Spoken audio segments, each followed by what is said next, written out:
ये auto driver बच्ची को चॉकलेट देकर इसके साथ गंदी हरकतें करने की कोशिश कर रहा था सर। बास्टर्ड। Police station. बच्ची को ले आओ। हाँ है। अगली बिल्डिंग में है सर। स्वागत है आज के दिन। वो हर रोज उन्हें सिखाइए। बच्चों, भगवान चाचा आज तुम्हें जरूरी पाठ सिखाने वाला। जोर से बोलो। बेटा, जब कोई आपके साथ खेलता है, चॉकलेट देता है, तब वो आपको छूने की कोशिश करेगा। उस वक्त आपको बहुत ही सावधान रहना चाहिए। तुम्हारे शरीर के 3 अंगों को छूना बिल्कुल गलत है बच्चों। और अगर वो इन अंगों को छूता है तो तुरंत अपनी मां को जाकर बताना चाहिए। पहला, चेस्ट मतलब छाती। अगर कोई मां छुए तो अपनी मां को जाकर बताओ। दूसरा, कमर के नीचे, योर बैक। कोई मां छुए तो अपनी मां को जाकर बताओ।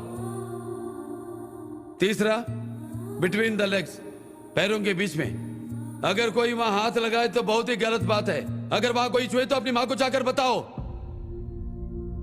बच्चों, मैं फिर से दोहराता हूं, अगर कोई तुम्हारे इन 3 अंगों को छूता है, फिर चाहे वो तुम्हारे दोस्त हो, या तुम्हारे टीचर ही क्यों ना हो, या तुम्हारे पड़ोसी ही क्यों ना हो, या तुम्हारे छोटे भाई हो, बड़े भाई हो, दादा हो, अंकल हो, या चाहे वो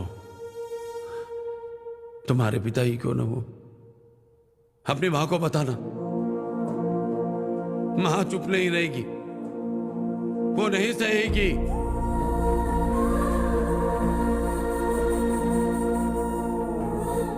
कम से कम जंगल में तो साफ साफ बोर्ड पे लिखा रहता है कि यहाँ चीता है, यहाँ शेर है। पर हमारा समाज में गाय के बेस में हर जगह भेड़िए घूम रहे हैं। इसलिए बच्चों सावधान। लेकिन एक आदमी को जानवर बनने में एक छोटी सी बच्ची ही काफी हो जाती है। दरिंदे कहेंगे। मैडम, हमें अपने बच्चों को डरपोक नहीं बनाना है। उनके बैग में पेपर स्प्रे रखकर कैंडल मार्च करवा कर बड़ा नहीं करना है। उनको सिखाना है दरिंदों को मुंह तोड़ जवाब कैसे देते। आई बात समझ में? बनाओ बेटी को शेर। कितनी भी कोशिश कर ली, ये दुनिया कभी नहीं चाहेगी कि ये लड़कियां अपनी पैरों पे खड़ी हो, क्योंकि ऐसे इंसानों ने वो दर्द नहीं सहा जो मां ने सहा जन्म देते हुए। शायद इसीलिए उन्हें अंदाजा नहीं कि एक लड़की में कितनी ताकत होती है।